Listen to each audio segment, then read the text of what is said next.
Okay. And welcome to Running the Ropes here on the Entertainment Network. Now, usually at this time, I'm joined by Maverick, but I've kind of got rid of Maverick because I've got a new kind of co-host. So I say co-host, I mean interviewer. At this time, I am joined by a former WWE diva, former TNA knockout, and a former TNA knockout champion. At this time, I am joined by the former Katie Lee Winter, Katrina Waters. Katrina, how are you doing today? I'm doing fabulous, thank you. How are you? I am doing fine, and people might not know this, but you and I have been trying to set up this interview for about the last year or so. I think Well, yeah, I'm glad we finally get to do it. I think you and I first talked. I think it was what last year, just before Bound for Glory, and Yeah. we tried to get it sorted, but between dates and TNA being useless at booking it, um, we couldn't do it. But yeah, we are now here, so let's have fun and let's see what trouble we can get into, shall we? Yeah, absolutely. It will be even better now than it would have been before. Yes, because tonight, and I've been told by Maverick, tonight is basically open mic night. So say what you want. It won't be edited. It will go straight up on the internet, so you can say what you want about anyone you want. Oh, okay, good. Well, I won't use any cuss words. Oh well, you can. I can go back and just edit it, but it's fine. But well, literally just before this interview, I was watching a match between yourself and Beth Phoenix from OVW. Okay. It was the ladders match for the Unified Women's title. Now, The infamous ladder match. yes. Now, I never understand why we never got to see this on TV because like right now we've seen like the girls in both WWE and TNA be scaled back. But this match, Hmm. and I go on YouTube, watch it. It's a fantastic match. I Well, mean, thanks. for you, how was it to be involved in the first female ladder match? Well, it's fantastic. Obviously, it was very exciting. Elfmo came to us and said, "Hey, girls, this is what's going to happen," and we went, "Really? That's amazing. Thank you very much." And actually, the match itself was one of my favorite matches to do, just in terms of, I don't know, right before I went out for my entrance, I was looking through the curtain. The OVW curtain was sort of a little bit see-through, and I could look out through it, and I could see Beth Phoenix in the ring there and the ladder there, and I just got so excited. And then I just walked out, and everything went so smoothly and so perfectly. And it was just one of my favorite matches I think that I've done to date. Well, I mean, I can But see why. luckily it is out on DVD now to buy. I mean, like I said, it was a great match. I mean, if people wanted to go buy a DVD, but I mean, I was just looking at that roster in OVW. I mean, just look at the Mhm. girls. They were yourself, Beth Phoenix, Savina, ODB. I mean, if you look at where those girls have gone now, OVW produced such great talent, and Yeah. and this is one thing that I don't like nowadays. Of course, no, WWE now use FCW. Now, personally, I cannot stand FCW because I went there when I came last year to Bound for Glory, and Mhm. the arena's too small. The fans are terrible. I cannot stand the Florida fans who go to that event because there's about Yeah. 20 or 30 fans. Now, you've wrestled at WrestleMania or on the pre-show, and you've wrestled at Bound for Glory. I mean, how much do the fans help you get into the match? Well, obviously it helps a lot if the fans are on their feet and excited for the match and everything. But it can happen in a small arena. If I do indie match, especially if I go over to New York for FWE or something like that. As long as the fans are into it, it isn't really necessarily about the size of it. Obviously, if you have, you know, thousands of people on their feet and screaming and trampling, that's a completely different feeling, again, from being in a smaller arena. But whenever the fans are into it, when they're buying it, when you can feel them watching you and you feel them having a good time, that's when it's really special. Now, this is something that I was going to talk about later on, but the impact zone. Now, once again, I have a problem with Florida, the fans. Um, Now, my pet peeve is the fans in the impact zone because half of them are tourists and the other Mhm. half go there each and every week. I mean, Yeah. how hard was it for you to try and get the crowd into a match when half of them didn't know who the wrestlers were and the other half were there each and every week? So they weren't really fans; they were more friends of wrestlers. Yeah. Well, it depended a little bit on, where you were in the show and how your storyline was progressing too. If you have a really great storyline and people are going to be a little more into it than if you're just a random match and if you're early on the card, sometimes our shows would be quite long, so the fans would be burnt out by the end of it. But other than that, I mean, I never had. I love the Impact Zone. Actually, I love the whole setup. I loved, going there every couple of weeks. I like that it was, I like being in the same place. I don't know. I think it's clever branding, and I enjoyed the Impact Zone. Yeah, I mean, Personally. I'm well, I mean, like from like a wrestling standpoint, of course, like the wrestlers don't have to travel as much. But I mean, like, but from just from a visual standpoint, I mean, Hmm. seeing the same faces each and every week in the Impact Zone, just for TV value, in my opinion, kind of hurt it because you want fans that are going to be like hot and rowdy, as opposed to fans that aren't going to be so hot and rowdy because they see it each and every week. Yes. Well, Well, on the other hand, if the same people keep coming back, then also says it's an amazing product because we're going this is back. true. This is true. You okay? Let's go back It's to a bit of both. It's a bit of both. yeah. Let's go back to WWE. We kind of skip forward. Now when you debuted in WWE, you of course debuted with Paul Burchill, and Yes. there were reports on the internet, and I have to ask, who came up with the idea to kind of tease the incest angle between yourself and Paul Burchill? I can't exactly remember. It was put to us by one of the agents, and honestly, I thought it was a great idea. Uh, Um, I was totally for it. I thought could have been cool. Something like, if you've seen The Crow, you have the bad guy with his stepsister, and they tease that incest thing, and it's got that sort of ambivalent. You don't know if it is happening or it's not happening, but it's kind of people are kind of excited about that stuff. If you've any incest angle that's ever been on, especially British television, had amazing ratings because people are fascinated by anything that's like a little bit taboo. So I actually thought it was, we were lucky to have a storyline that was going to be a little bit sort of on the edge there. Unfortunately, with the whole PG thing, it got mixed. yeah, I mean, So, but I mean, like, I'm that is excited what about it. I mean. That is what I was gonna say to you. I mean, literally, as you debuted on TV, of course, didn't they? They went PG, so that Yeah, kind of killed the angle. yeah, it's a little bit. But I loved your gimmick, and I wish I had the audio because I basically threatened to boycott WWE if you were ever released. Because you and Ariel, Shane Martinez, were my two favorite gimmicks on ECW. Oh, bless you. Well, thank you very much. And then when you got released, like because of course Shelley went first, followed by you. Yeah. I basically boycotted that product. I was on strike because literally you were my favorite gimmick on that whole show. Well, thank you. That's a big sacrifice. I appreciate that.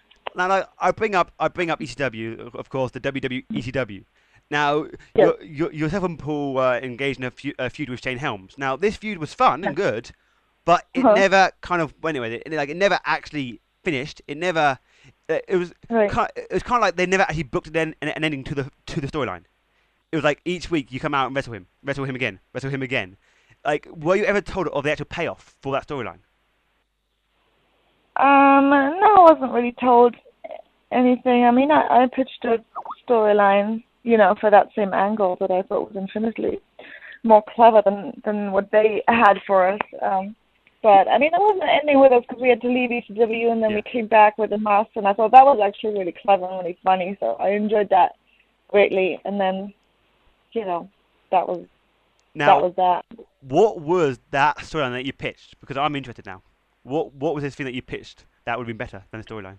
Oh, well, I had an idea in a true superhero fashion where I, Katie Lee, would fall in love with. I'll give you the short version. Okay. Well, I, Katie Lee, fall in love with Hurricane, Yes. and then when Shane Helms brings me a flower, I laugh in his face. So then I help Hurricane, and then not realizing, obviously, it's the same person. Yes. So I help Hurricane in the match and then go to collect my, winner's kiss. And he scorns me, and then it goes into a feud on there. So that whole, girl is in love with the superhero but not interested in the bumbling nerd who's the alter ego sort of thing. I thought that would have been Now, I think fun. that would have worked. With, That would have worked because I mean, like right now on the internet, if you ask people what was the main function of WWE ECW, it was Christian. Christian made that show watchable. But your angle with Shane Helms and Paul Burchill was Mhm. great. And Yeah. but I think the problem with that brand was the fact that it was 1 hour long. Like we've seen with like now like ECW and then Impact, you need 2 hours to tell a story. You cannot tell a story for like 12, 15 wrestlers in 1 hour. Mm. But I mean, as you say, Paul was like you and Paul were then fired. I say in brackets from ECW. You then went to Raw Yeah. for a bit because Paul was released. Yeah. Now Yeah. there were reports on the internet that you were set for a giant push, and then you were released. I mean, were there any kind of truth? Was it anything brought to you about this push, or was that just internet rumor?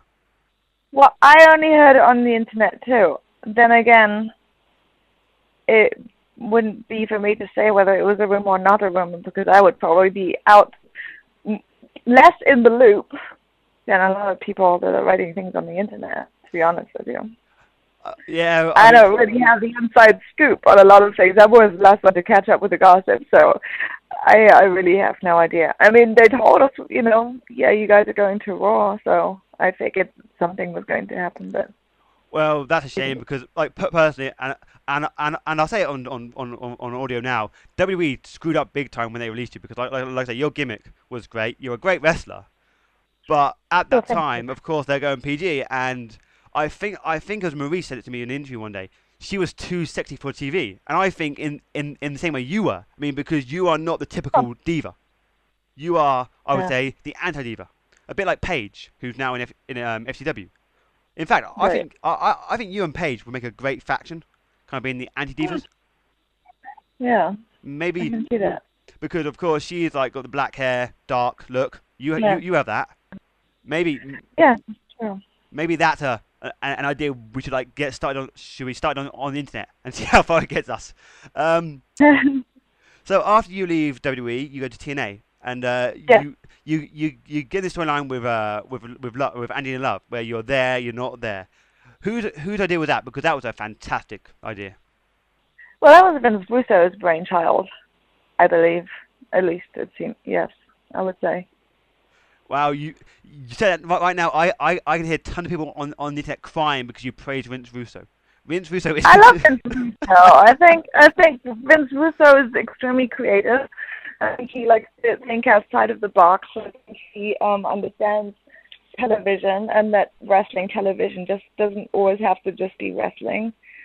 He was always very open to suggestions and to, discuss ideas with you. And I thought he was great at his job. Yeah, I think that with Vince Russo is that people, of course, blame him for the death of WCW, and if Well, of any, course, you could blame somebody, and Vince and people Russo, don't really know, yeah, you know. and like Vince Russo is this like scapegoat for anything. I mean, wherever he goes, there's always a fire Russo chance, and Russo might not even be involved in said booking. Yeah. And I'm like, we had, I believe it was Kieran Nash on the show a few weeks back, and and Mhm. and, and he goes, Vince Russo does not deserve half the crap that he gets. Vince Russo is a good guy, bit out there, but Mhm. he's a good guy. Yeah. So you look at that. Me and Kevin Nash seeing eye to eye.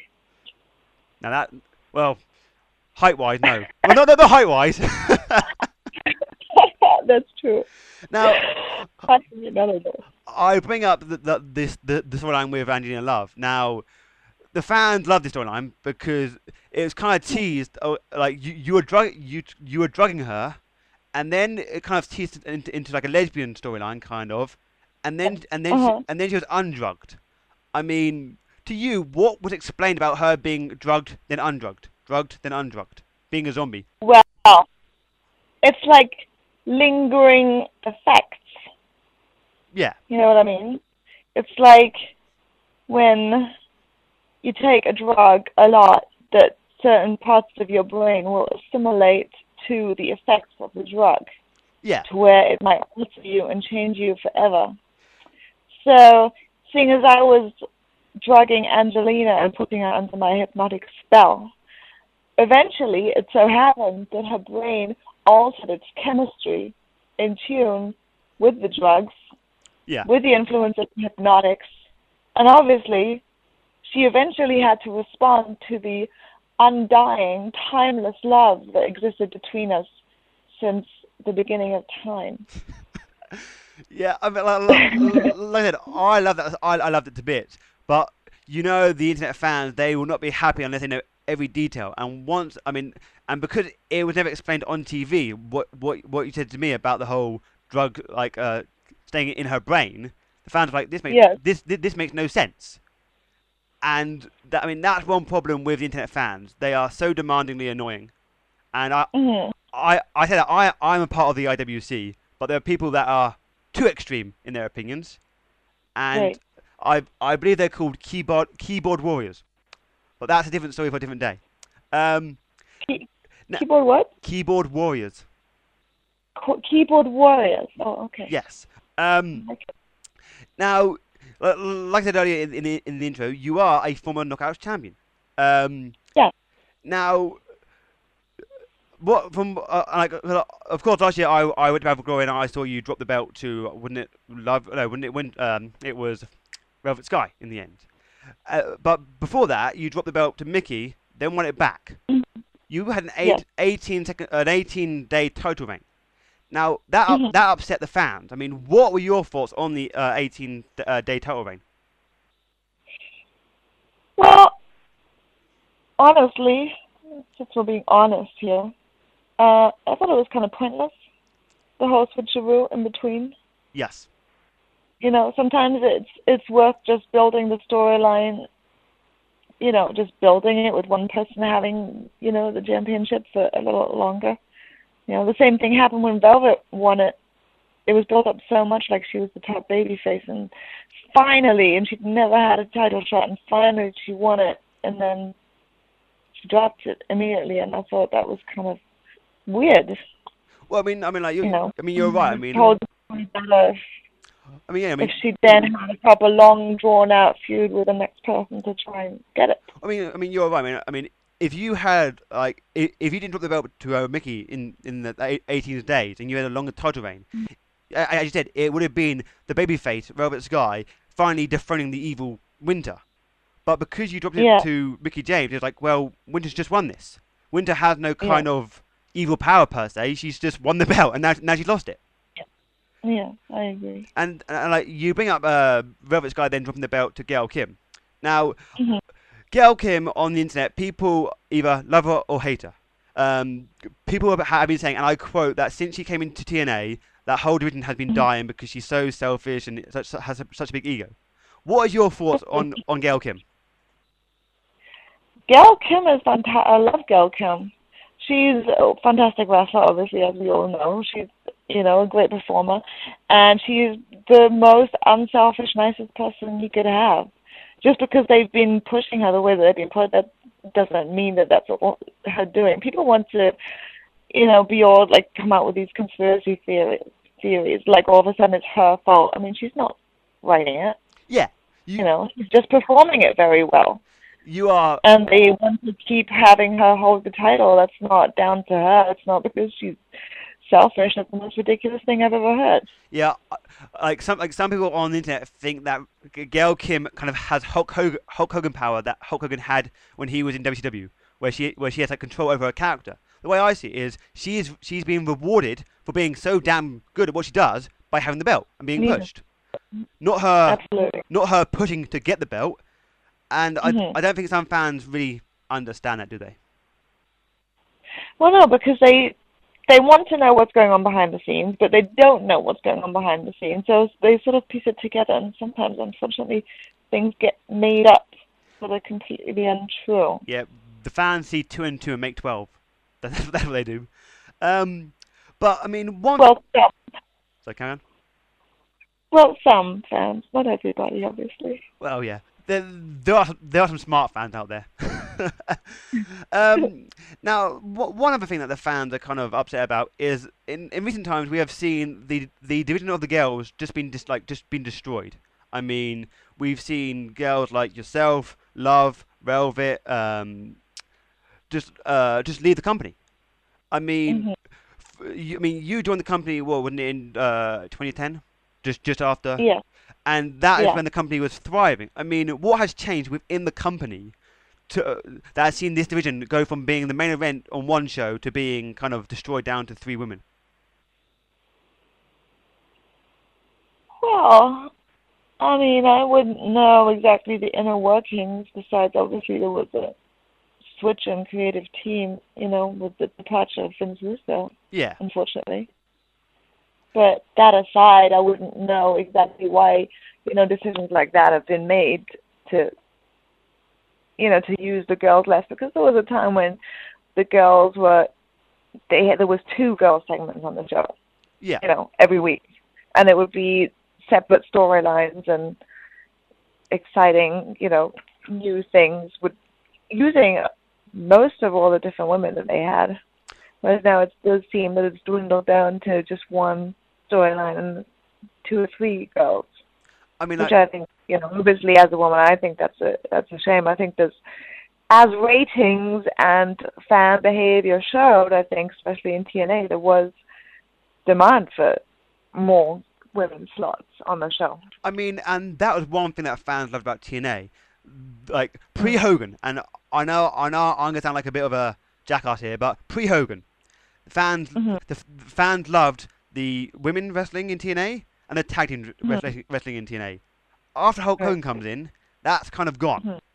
And fans are like, well, that happened the same in WCW, where the talents were pushed to one side and the big guys, like Hulk Hogan, that lot, were put to the main event. Personally, and like this isn't me asking you to shoot anything, do you think Hulk Hogan's arrival in TNA has kind of affected some aspects of TNA? Well, I'm sure his arrival would have affected it in some way because somebody like Hulk Hogan comes in who's been around the business for so long, has known the business for so long. Obviously, his opinions are going to count. Now, I don't know if one can point the finger and say, this is because of him or that's because of him. That I would not even be able to guess at, should we say. I mean, a lot of things changed at the same time. Sort of he came in, Eric Bischoff came in, and, Vince Russo left, maybe a few months, a year after that. Yeah. So there's constant change, in any company. And so to just blame it on one person, I wouldn't be comfortable doing that, obviously. Yeah. He's going to have an influence on the product, I'm assuming. Just people ask him his opinion, then they will respect what he has to say, and they will feed off of that naturally. Well, I mean, like you are right. I mean, within any company, if there's major change, like backstage, that will affect the on-screen product. But I mean, in the last, I'll say 4 months or so, TNA has been the better wrestling show. Apart from a few storylines, I mean, Claire Lynch, let's not even go there. But TNA has been the better product wrestling-wise. And, I mean, this year I'm going back to Bound for Glory. Because, I mean, I had a choice, Bound for Glory or WrestleMania. And to me, TNA is much more fan-friendly. I mean, last year I got to meet you at Bound for Glory. That was funny. There's actually a funny story that I don't think I told you. But when I met you, I was upstairs, like in the bar or whatever, and I heard your music. And at the time I was slightly drunk, and I heard your music, and I was like, wait a minute, is that Winter's music, or am I just out of it? I look down, and then I see you downstairs. So I'm not quite sure if I was going crazy, or if they actually played your theme music when you entered the hotel. I'm not quite sure, but that's my. But I can't remember. That was last year, Bound for Glory in Philadelphia. Because maybe somebody had it on his phone and played it. Yeah, because that tripped me out. Because I was like, wait a minute, I hear Winter's music. That's possible that somebody played it for me. That was cool. I can't remember that incident personally. Well, not can I, because I was a bit out of it, but that was just a funny winter story that I had to tell. Yeah. That is a funny. Now, of course, last week it was announced on your website that you had parted ways with TNA. Now, was this kind of a mutual thing, or was it like, of course, your contract had expired? Did TNA try and renew it, or was it kind of just a mutual thing where you go one way and they just went the other way? It just quietly came to an end and went away. Which is a shame. I mean, it is a giant shame because, I mean, in recent weeks it seems like TNA has kind of not been doing like signing guys to a new contract. I mean, just look at Velvet Sky. She left because her contract was up. Devon Dudley, the TV champion, leaves Uh-huh. TNA because Wow. they forgot to reassign his contract. Um, Huh. I mean, if given the choice, would you have preferred to stay in TNA, or would you have, or are you happier now? Now you left the company. I'm happier because I am sort of making the transition now into acting to where I don't want to be restricted, by contractual obligations Yeah, to a wrestling company, which has nothing to do with I still, enjoy wrestling and I still love it. But it's more in terms of having a career. I'm not going to have a career in wrestling now. I'm going to have a career in acting, and so I don't want to have anything that could stand in the way of that. Number one, and number two, I don't want to be, constantly on the road, constantly wrestling because I also don't want to get injured. yeah. Quite a few people have like left. I say kind of in road commas wrestling to get into acting. I mean, Maria Canellas has gone to sing and acting. Um, I Hmm. I do have a question here regarding your acting. If, Basically, the person asked is there any kind of release date for any of the films that you've recently been in? Is there any? Release date or details about them? Oh. No, not really. There's this project I did last year called Amanda and the Guardian, which is where I played the Serpent Queen. Yes. They're still editing that, so there's constant updates on the website, but I don't know. It was already, I don't know when it's supposed to be released exactly, but they have a lot of CGI effects and stuff like that. So that's just taking a little bit. And, well, I'm actually going to be filming something in October, another film, and then I'm also going to be filming a project in January, February next year called Mangled Angels, which is going to be pretty exciting. So basically, between now and then, you're gonna be busy acting and basically make yourself a new career outside of wrestling. That's pretty cool. Yeah. Um, Now I got a question from Anthony. Which angle did you enjoy doing more, the Paul Burchill angle or the one with Angelina Love in TNA? Oh, that's so hard to say. I don't know. I think I love doing the thing with Paul. I think I enjoyed the one with Angelina more because I felt like, it was more about me and my character, and obviously Angelina's, but like, And your charm. yes, I'm a charm. I'm so charming. And I think that by the time I got to TNA, I was also more, my confidence had grown, and I liked the way I looked in TNA, I think, more. And I don't know, it was really like my own storyline, Yeah. I think is what I'm trying to say, is it was really like my own storyline, so that felt really good. Whereas I loved working with Paul, but I was still sort of the sidekick. So basically, in TNA, you evolved into Winter as opposed to being Katie Lee. You were your own person in TNA. Yeah. Uh, Yeah. Although having said that, I really loved when me and Paul were doing the handicap matches and all that. I really enjoyed that greatly too. I got a question from Clinton. What is the most enjoyable thing you have done whilst wrestling so far in your career? Oh my God. Well, you know what? I really like to do backstage things and promos. I really, really love. I've been commentating at FWE now Yes.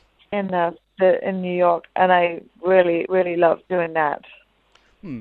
Like you bring up FWE. That's actually a company that I've been actually like watching recently because I got my friend tickets to go there to the last show. Oh, good. Uh, Oh, good. and because of course I can't fly there to New York City. I got my friend a media pass, and he said to me that it was the best indie show that he's ever seen. It was the one with Lita being the referee. I believe the match. All right. Yeah, that was fun. Yeah, it's a really great little company. The guy who runs it, Jordan. He's very clued up on what he's doing. He's very, very professional. We all get treated great there. The shows are well thought out. well booked. Yeah. The wrestling's great. He brings in a lot of great people, and I really enjoy working over there. Yeah, I mean, as I say, I can't get there, but I mean, I read the reviews, and they have a great roster of people. I mean, Yeah. I So mean, just look at the girls. I mean, they brought Lita in for a show. Lita, the legend, like yeah. a legend that they brought in for a show. I mean, hell, if they can get over here to England at some point, it'd be great because I want to try and see that show. Um, I got one last question. What are your thoughts on the Knockouts titles and how they've been used in recent months? I haven't really been watching. Basically, Eric Young and ODB are the champions, and Oh well, that's I mean, that's fantastic. I love them. and Eric, They're hilarious they are hilarious. together. I give you And, that. whatever they do, Mm. I would watch. But the thing Like I is, said, I haven't been watching recently, but yes. I mean, Eric Young hasn't been on TV until last week for Oh, 6, 7 weeks because they've oh. been filming. He's been filming something on some. Really nice show. So basically, they've got champions, but they're not on TV. Right. I mean that's one thing that people and like it kind of links back to Devon Dudley leaving TNA. TNA kind of right now they need to make their titles mean more because I mean like when you and Love were the tag champions, it meant something because Mhm. there Yeah. you and Love were a tag team. You could kick ass, Mhm. and Yeah. there were people for you to face. I mean, you could face Sarita and Rosita. You could face like Tesmoka and Tara. There are teams for you to Mhm. face. Right now, there's no one to face Eric Young, and Right. they've just lost their TV champion. So I mean, from a fan standpoint, Uh-huh. TNA is good, but it Yeah. needs to fix things because Yeah. There needs to be some consistency with titles. I agree with that because it has to. I mean, titles have to be really, really important. If they're not really, really important, then you don't, need to have them. exactly. And So then that goes back to what we were saying earlier about them being lost too quickly when it just waters it down, I think. I agree. One last question, and we kind of we kind of covered this already. Why do you think in recent years or so that women's wrestling in America, be it WWE and TNA, has kind of been shrunken down and means little? I mean, but like look at the days of Lita and Trish wrestling in WWE, and then Mhm. look at like when Kong was in TNA. Why do you think, in Yeah. your opinion, the higher ups in TNA and WWE just don't really care about women's wrestling nowadays? I don't know. It could be. I mean, there could be the conspiracy theory that people. No, I don't even want to think that people are threatened by, the women doing too good. I don't know what it is. I think it's somewhere that there's this old stereotype or this old cliche that women are just sort of eye candy, even when they're wrestling, that they're sort of just eye candy, and that people aren't as interested in the women's storylines as they are Yeah, in the men. But then that's been proven wrong, as you mentioned with, certain women that have achieved greatness in this industry where people being just as excited about the women's storylines about the guys. So I don't know what it is. hashtag conspiracy. It's a conspiracy. They want to keep us down. They want the women. Don't don't start that, Cat. I mean, don't start that because I say it now. Former TNA knockout star says there's a conspiracy to keep the women off TV. Don't start that. No, absolutely not. So apart from the movies, do you have any upcoming do you have any upcoming events that you wish to promote? Well, I'm going to go back for NWE on October 5th, and then I'm going to be part of House of Hardcore on October 6th, and then on the 11th and 12th, I'll be still in the New Jersey area for PSW. Nice. I just saw on Facebook that you've from via Wrestle Talk TV that you're going to be appearing on their show more often. Yes, Wrestle Talk TV. Watch Wrestle Talk TV. It's a fantastic show on Challenge. Yeah, I mean, because I went to the pilot episode that they shot in London, um, and that because that was a show where it was Robert Roode who was there, and and they showed him the interview that Hulk Hogan did, Bound for Glory weekend, where Hulk Hogan basically said that Roode Yeah. was not ready. And I Right. mean, Joel Ross, Alex Shane, they are great guys. I watched I watched your interview this Sunday, great interview Yes. with Joel Ross. Thank. And I know Joel Ross listens to this show because he tweeted me the other day. I'm now listening to your podcast in bed. I was like, thanks for that. I really didn't know that. That's nice visual. Yay. So yes, people be sure to check out Wrestle Talk TV when it stars Kat. Check out all the indie dates. You are you are on Twitter. To get Yes, I am. At infamous_winter. I want to now, obviously, since I'm no longer Winter, I'm looking into changing my name, but I have to figure out how to stay verified. I don't think you. I mean, I think you can because I mean, like a few times when like guys in WWE have like changed their Twitter handle, they've stayed the same. Yeah. So Well, I used to have a different one, and then I changed my name, and then I had to get re-verified. So yeah. Now before I let you go, can I get a quick liner for the podcast?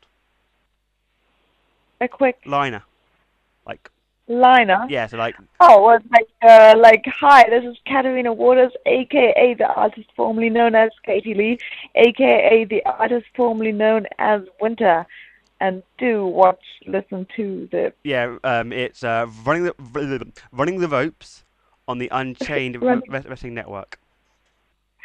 running the ropes on the Unchained Net Uh, Rest Unchained Unchained Network. Okay, okay, I'll do the whole thing again. Okay, shoot. Hello, gentlemen. No, hang on, I'll do it again. Hey guys, boys and girls, my loyal twinions, do listen to Running the Ropes on the Unchained Network. No, I'll do it again because I have to put my name. Are you editing this out? Or is it okay to remain intact? Up to you. Do you want me to edit it out? I don't mind. If you want me to edit it out, I don't mind. I'll make a nice blooper reel at the end of it. Okay, guys and girls. This here is a secret blooper reel that I'm gonna put at the end of the show. It's called Katrina Tries to Cut a Promo. Okay. Hey guys, everybody, my loyal twinions et al. This is Katarina Waters, aka the artist formerly known as Katie Lee, aka the artist formerly known as Winter, and you are listening to Running the Ropes on the Unchained Network. Perfect. Now, is it possible to get a follow on Twitter so I can just tweet you the link to the show when it goes up? Okay, sure. So I'll tweet you in a minute saying, hi, Kat, this is Chris. But yeah, Okay. you are more than welcome to come back on the show anytime you want. If you get Yeah. if you get bored and just want to come on the show, give me a text and you're more than welcome to come on the show. Okay, sounds good. What do I text this? And this is not your. No, yeah, I don't text this one. yeah, this is my number. Yeah. Oh, okay. Yeah, because I have an American number attached to my UK phone, but I've done it Jazzy. I've done it via Google, so it's Oh, okay. so basically yeah, just text the number if you want to come on and talk about anything. Okay, fantastic. Okay, Sounds good. thank you, Kat, and I'll speak to you soon. All right, thank you. Bye. See you soon. Bye. Bye. And that was Katrina Waters, aka Winter. And yes, guys, she is a class act. Be sure to follow her on Twitter at @InfamousWinter. Anyway, it's time for me to end the show. I am Chris Kelly, H Kelly, and I'll see you around next week. Peace.